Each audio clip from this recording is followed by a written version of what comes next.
Hi and welcome dear student. आज के lecture से अपन स्टार्ट करने वाले हैं new topic of class 12th, जिसका नाम है इनवर्स ट्रिग्नोमेट्रिक फंक्शन। अपन पढ़ रहे हैं थर्ड चैप्टर जिसका नाम है ट्रिग्नोमेट्री। उसके अंदर थर्ड टॉपिक आता है इनवर्स ट्रिग्नोमेट्रिक फंक्शन का। उसको आज अपन कवर करेंगे। Welcome to the lecture number 5। हम लोगों ने ट्रिग्नोमेट्रिक फंक्शन देख लिया था, principal solution, general solution, solution of a triangle. ये लास्ट टॉपिक है इनवर्स ट्रिग्नोमेट्रिक फंक्शन। इसका 1% 100% क्वेश्चन कंपलसरी आएगा आपके एमएचटी सीईटी एग्जाम में। ऐसा एक भी पेपर नहीं होगा मैथमेटिक्स का जहाँ पे इनवर्स ट्रिग्नोमेट्रिक फंक्शन का क्वेश्चन नहीं पूछा गया होगा।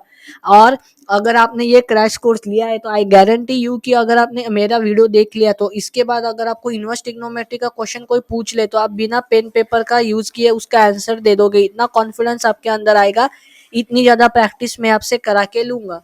ओके, तो सबसे पहले आपको सारे देखो, ये ट्रिग्नोमेट्रिक 6 आइडेंटिटीज होती है, sine theta, cos theta, tan theta, cot theta, sec theta, cosec theta. अपने को सारे फंक्शन का डोमेन पता है। साइन थीटा का डोमेन होता है रियल नंबर, कॉस थीटा का भी डोमेन होता है real number. Sign theta cos theta की रेंज होती है -1 to 1। अब टेन थीटा क्या होता है? टेन थीटा होता है sine theta upon cos theta. मैंने कहा हम लोगों को पता है कि अगर हम लोग को डोमेन निकालना है न्यूमरेटर अपॉन डिनोमिनेटर, तो डिनोमिनेटर जीरो नहीं होना चाहिए, मतलब cos theta should not be equal to zero. Cos theta कहाँ पे जीरो होता है? 2n+1 इंटीग्रल मल्टीपल ऑफ पाई, इसीलिए इसकी डोमेन हो जाएगी real number except this. Range हो जाती है आर, इसकी भी रेंज हो जाती है आर। सेक थीटा की रेंज -1 to 1 को छोड़ के आर होती है, कोसेक की भी -1 to 1 छोड़ के होती है। टाइम पीरियड डिस्कस करना इंपॉर्टेंट है, क्योंकि अगर आपने देखो, मैं आपको बताता हूँ टाइम पीरियड कैसे क्यों फाइंड आउट करना जरूरी है आगे। क्योंकि अगर आपने कॉस थीटा साइन, अगर ये देखो, ये साइन थीटा का ग्राफ है, ये होता है x=1, ये होता है x=-1, ये साइन थीटा का ग्राफ है। देखो देखो इस ग्राफ यहाँ तक देखो, अब देखो इसमें, एक मिनट, यहाँ तक देखो, ये सेम ग्राफ वापस से रिपीट हो रहा है, तो इसकी साइकिल चल रही है ना। तो एक साइकिल का कितना है? ये जीरो है। एक साइकिल में कितना आ रहा है? ये है जीरो, ये है 2 पाई। तो टाइम पीरियड क्या आ गया? 2 पाई आ गया, इसका भी 2 पाई। tan थीटा का पाई, कॉट थीटा का भी पाई, और tan थीटा का और कॉट थीटा का सिर्फ पाई होता है, बाकी बचे हुए 4 ट्रिग्नोमेट्री आइडेंटिटी का टाइम पीरियड 2 पाई होता है। Okay, this all thing you should need to remember, ये आपको पता भी होगी। इनवर्स ट्रिग्नोमेट्रिक फंक्शन इनवर्स कैसे होते हैं? देखो, साइन थीटा कुछ इस प्रकार से डिनोट किया जाता है, तो इसका इनवर्स कैसे होगा? साइन इनवर्स एक्स, उसकी पावर में -1 आ जाता है, उसे कहते हैं इनवर्स ट्रिग्नोमेट्री फंक्शन। देखो, इसकी जो रेंज थी ना, साइन थीटा की जो रेंज थी वो साइन इनवर्स एक्स की डोमेन बन जाएंगी। तो ये जो अपन ने लिखा है साइन इनवर्स एक्स, ये एक्स कहाँ से कहाँ बिलोंग करेगा? -1 to 1, ये उसकी क्या हो जाएगी? डोमेन हो जाएगी। ओके, फिर आपको inverse cosine function, cos function, ये प्रॉपर्टी याद करने की, साइन इनटू साइन इन, एक मिनट में इसको हाईलाइट कर देता हूँ।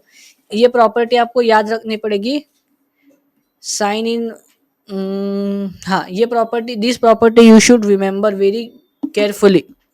आई नो आपको थोड़ा सा कंफ्यूजिंग लग रहा होगा, लेकिन ये सारे चीजें कर लो। कुछ इंपॉर्टेंट प्रॉपर्टी डिस्कस कर लेते हैं, सीधा आते। देखो, साइन इनवर्स एक्स का डोमेन होता है -1 to 1, रेंज होती है -π/2 से लेकर के +π/2। कॉस इनवर्स एक्स का डोमेन होता है -1 to 1, रेंज होती है 0 to π। फिर आता है tan inverse x, tan inverse x का डोमेन होता है r माइनस r एक्सेप्ट -π/2। ये सारे डोमेन रेंज आपको सारे याद रखनी है। नेक्स्ट इंपॉर्टेंट टॉपिक है प्रॉपर्टी। प्रॉपर्टी के ऊपर सारे क्वेश्चन आएंगे। जैसे हमने इंटर कन्वर्जन में देखा था कि कोसेक थीटा होता है 1/sin थीटा, तो यहाँ पे साइन इनवर्स एक्स होता है कोसेक इनवर्स 1/x। ओके, फिर देखो साइन इनवर्स, देखो इसको मैं हाईलाइट कर लेता हूँ। साइन इनवर्स एक्स की वैल्यू होती है कोसेक इनवर्स 1/x, ये आपको याद करना है।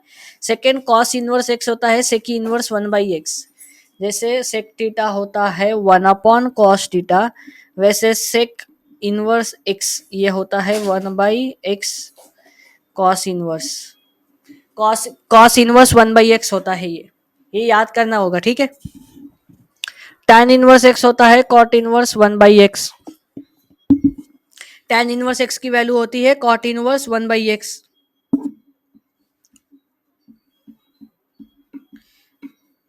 ये आपको ये अब ये वाली प्रॉपर्टी आपको याद करनी पड़ेगी। इवन और फंक्शन की, इवन और फंक्शन की प्रॉपर्टी होती है sine inverse minus x, minus खा जाता है, ये आ जाता है x. Cos inverse minus x ये होता है pi minus cos inverse of x. Tan inverse of minus x ये हो जाता है minus tan inverse of x. Cot inverse of minus x ये हो जाता है pi minus cot inverse of x. Sec inverse of x ये हो जाता है pi minus sec inverse of x. Cosec inverse of minus x ये हो जाता है minus cosec inverse of x. ठीक है, ये प्रॉपर्टी आप सारे स्टूडेंट्स को याद करनी पड़ेगी। कैसे क्वेश्चन आते हैं वो अपन देखेंगे अभी। ठीक है, आई गेस इतनी सारी प्रॉपर्टी अभी आपको क्लियर हो गई होगी। अपन अभी क्वेश्चन पे शिफ्ट करते हैं। Okay sir, now we will solve some question, लेकिन क्वेश्चन सॉल्व करने से पहले कुछ प्रॉपर्टी डिस्कस कर लेते हैं। सबसे पहले जो आपको प्रॉपर्टी काम आएगी क्वेश्चन सॉल्व करने के लिए वो है guys even odd property. So sine inverse of minus x cos inverse of minus x tan inverse of minus x. सारी प्रॉपर्टी का आंसर मैं आपको बताता हूं, एक बार मेरे को लिख लेने दो। फोर्थ है cot inverse of minus x. Fifth property sec inverse of minus x. Six property cosecant inverse of minus cosecant inverse of minus x. इनकी वैल्यू क्या आती है देखते हैं, कौन सी प्रॉपर्टी इवन है, कौन सा फंक्शन और है। देखो sine inverse of minus x की वैल्यू होती है minus sine inverse of x, मतलब वो एक्स साइन एक्स के साथ जो माइनस था वो माइनस बाहर ले लो और साइन इनवर्स एक्स की वैल्यू कैलकुलेट करो। Cos inverse x minus x की वैल्यू होती है pi minus cos inverse of x. tan x की वैल्यू होती है minus tan inverse of x. This property you should remember. Cot inverse of minus x होता है pi minus cot inverse of x. Sec inverse of minus x होता है pi minus sec inverse of x. Cosec inverse of minus x होता है minus cosec inverse of x. आपको cosec inverse x और sine x का inter correlation पता होना चाहिए। Cosec inverse x is equals to sine inverse 1/x। tan inverse of x is equals to cot inverse of 1/x. sec inverse of x is equals to cos inverse of 1/x। ये तीन देवता है आपके लिए, ब्रह्मा विष्णु महेश। ये तीन ब्रह्मा विष्णु महेश, ये तीन प्रॉपर्टी याद रखनी पड़ेगी। ओके, सो बिना किसी टाइम पास किए, बिना ज्यादा थ्योरी पे टाइम वेस्ट करे डायरेक्ट क्वेश्चन पे आता हूँ। और क्वेश्चन सॉल्व करने की एक ट्रिक है, ट्रिक तो नहीं कह सकते कोई, जैसे मैं हमेशा कहता हूँ ट्रिग्नोमेट्री में कोई शॉर्टकट नहीं है, ट्रिक तो नहीं कह सकते, लेकिन ये एक अनऑफिशियल अप्रोच है। ये क्या है, अनऑफिशियल अप्रोच है प्रॉब्लम को सॉल्व करने का। साइन इनवर्स ऑफ -1/2, देखो इसको कैसे सॉल्व करोगे। ये क्या है, sine inverse of minus x, minus है तो इसकी वैल्यू क्या आएगी माइनस साइन इनवर्स एक्स, क्योंकि अभी तक अपन ने अभी इसकी प्रॉपर्टी डिस्कस की, तो इसकी ये क्या आ जाएगा, ये आ जाएगा माइनस साइन इनवर्स ऑफ 1/2। तो माइनस, मुझे बताओ साइन थीटा की वैल्यू 1/2 कहाँ पे होती है। सर साइन थीटा की वैल्यू 1/2 होती है π/6 पर, तो इसका आंसर आ गया -π/6। दैट्स इट, ये होता है अनऑफिशियल वे। क्योंकि साइन इनवर्स के अंदर जो वैल्यू लिखी होती है वो -1 to 1 लाई करनी चाहिए, 1/2 -1 to 1 के अंदर आता है। कॉस इनवर्स ऑफ √3/2, इसको कैसे सॉल्व करोगे, इसका आंसर अगर अपन, अगर ये क्वेश्चन आपको कहीं पर चलते फिरते किसी ने MHT CET में या फिर बोर्ड एग्जाम में आपसे पूछ लिया कॉस इनवर्स √3/2 की वैल्यू बताओ, तो क्या करोगे, डर जाओगे। डरना नहीं है, मैंने क्या कहा है, इनवर्स ट्रिग्नोमेट्री को अपन कैसे सॉल्व करेंगे, अनऑफिशियल मेथड से सॉल्व करेंगे। इसके लिए आपको क्या करना है पता है, मुझे बताओ, बस देखना है कॉस और √3, कॉस देखा और √3/2 देखो। कॉस थीटा की वैल्यू √3/2 कहाँ पे होती है, कॉस थीटा की वैल्यू √3 होती है π/6 पर, सो इसका आंसर आ गया π/6। कॉट इनवर्स ऑफ -√3, तो कॉट के लिए प्रॉपर्टी लगेगी pi minus cot inverse of 1/√3। तो ये 1/√3 कहाँ पे होता है π/3 पर, तो ये आ गया पाई माइनस π/3, तो इसका वैल्यू कितना आ गया, ये आ गया 2π/3। अब ऐसे क्वेश्चन को कैसे सॉल्व करना है, ऐसे बहुत क्वेश्चन दिखेंगे आपको। देखो आपको क्या दे रखा है, sine inverse sine 5 pi by 3। देखो साइन इनवर्स साइन एक्स की वैल्यू एक्स होती है, लेकिन एक्स तब -π/2 से लेकर के +π/2 के बीच में होगा, तो ही इसकी वैल्यू एक्स होती है। क्या 5 π/3 इनके रेंज में है? नहीं, 5 π/3 इनके रेंज में नहीं है, तो अपन डायरेक्ट इसका आंसर 5 π/3 नहीं लिख सकते, इसको सॉल्व करना पड़ेगा। इसको सॉल्व कैसे करेंगे, साइन इनवर्स साइन तो ऐसे ही रख लेंगे, इसको क्या मैं ऐसे ही लिख सकता हूँ 2π - π/3, क्योंकि कैलकुलेट करके देखो 2π - π/3 5 π/3 के इक्वल आएगा। अब यहाँ से मुझे एक शॉर्टकट मेथड पता चल गया। सर हम लोग जब प्रिंसिपल सोल्यूशन देख रहे थे तब आपने बोला था 2π - थीटा कब होता है, 2π - थीटा होता है फोर्थ क्वाड्रेंट में, और साइन थीटा फोर्थ क्वाड्रेंट में कैसा होता है, नेगेटिव होता है, मतलब आंसर में माइनस आ जाएगा, ये आएगा माइनस, और ये वैल्यू एज इट इज आ जाएगी, तो इसका आंसर हो जाएगा -π/3। tan inverse tan π/4। ओके, सो इस क्वेश्चन को देखो, अब ये सारे बवासीर क्वेश्चन है, बवासीर, एकदम दिखते ही सॉल्व कर लोगे सारे। tan इनवर्स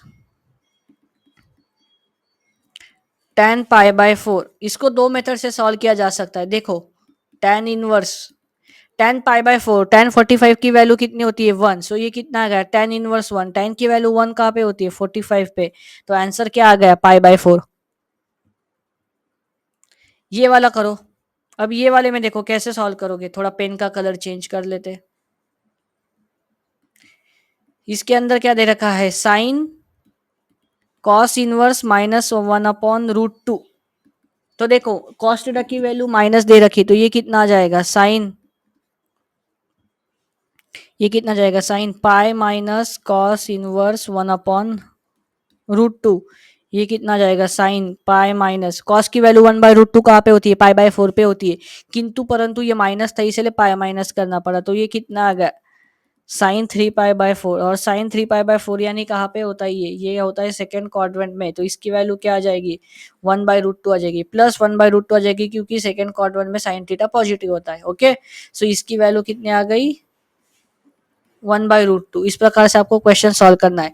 अब next property, next 3 important property जो आपको याद करनी है। सबसे पहली प्रॉपर्टी है कि sine inverse of x plus cos inverse of x, इसकी वैल्यू होती है π/2।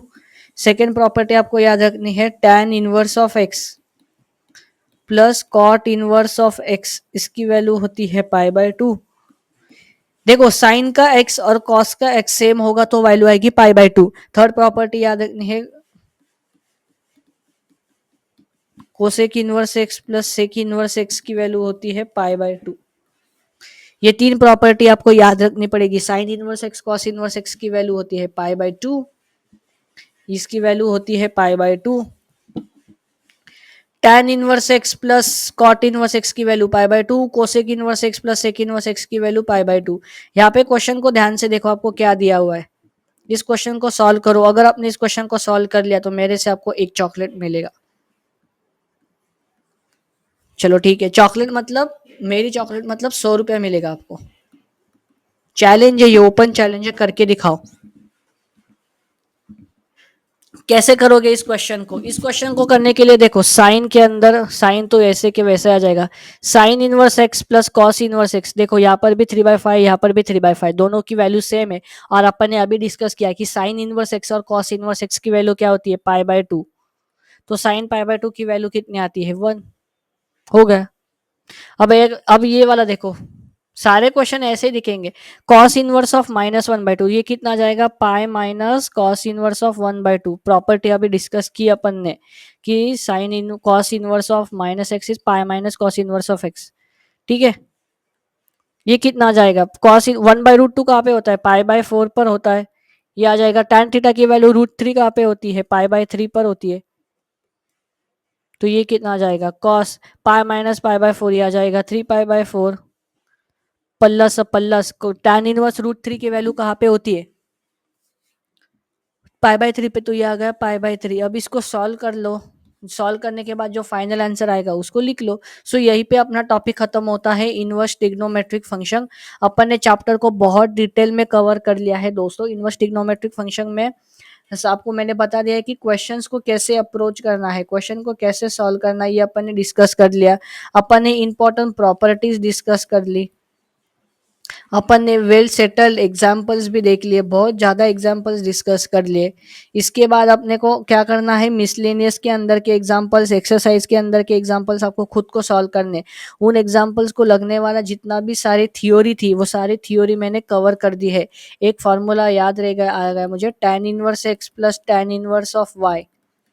ये होता है tan इनवर्स ऑफ, ये होता है tan inverse of x plus y upon 1 - XY। ठीक है, ये फॉर्मूला आपको याद रखना है। तो ठीक है, मैक्सिमम थ्योरी तो अपन ने कवर कर ली है। आने नेक्स्ट टॉपिक है अपना पेयर्स ऑफ स्ट्रेट लाइन, उसको अपन कल से स्टार्ट कर देंगे। अभी आपको क्या करना है, अगर आपका ट्रिग्नोमेट्री का एक आध लेक्चर का पेंडिंग होगा तो उस लेक्चर को कंप्लीट कर लो। जितनी भी एक्सरसाइज आपकी बची हुई है सॉल्व करने की, उन सारे एक्सरसाइज को सॉल्व कर लो। तो मैं चाहता हूँ कि कल आप जब फोर्थ चैप्टर स्टार्ट करोगे तो फर्स्ट सेकेंड थर्ड तीनों चैप्टर आपके एकदम क्रिस्टल क्लियर होने चाहिए, उनमें कोई भी बैक या उनमें कोई भी पेंडिंग टास्क नहीं होना चाहिए। चाहिए तो मैं आपको एक दिन का और टाइम देता है, परसों से लेक्चर देखना स्टार्ट करो। लेकिन इन 3 लेक्चर का अगर आपका कुछ भी पेंडिंग टास्क होगा, ये 3 लेक्चर में देखो, फर्स्ट अपन ने देखा मैथमेटिकल लॉजिक, सेकेंड अपन ने देखा क्या देखा, मेट्रिसेस और डिटर्मिनेंट, थर्ड में अपन ने देखा ट्रिग्नोमेट्री। ट्रिग्नोमेट्री मैंने डिटेल में कवर किया है। जेई एडवांस लेवल के क्वेश्चन सॉल्व नहीं करा दिए क्योंकि मैंने कहा था उसकी कोई जरूरत नहीं है, क्योंकि एमएचटी में एकदम इजी लेवल के क्वेश्चंस आते हैं। जितना एमएसटी सीट एग्जाम के लिए रिक्वायर्ड है उतना सारा कॉन्सेप्ट अपन ने कवर कर लिया है। ओके, सो ये 3 चैप्टर के सारे जितने भी टॉपिक है, जितने भी वीडियोस मैंने अपलोड किए, सारे वीडियो देखने हैं, सारे एग्जाम्पल खुद से सॉल्व करने हैं। जो होमवर्क दिया है, जो मिसलेनियस एक्सरसाइज के होमवर्क दिए हैं, ये सारे क्वेश्चन आपको करने हैं, तभी जाके आपको कुछ हासिल होगा। अगर ये इजी इजी टॉपिक में फंस गए तो आगे तो बहुत हार्ड टॉपिक है। मैं डिमोटिवेट नहीं कर रहा हूँ, बस रियलिटी बता रहा हूँ। ठीक है, मिलते हैं नेक्स्ट लेक्चर में। Till then keep learning.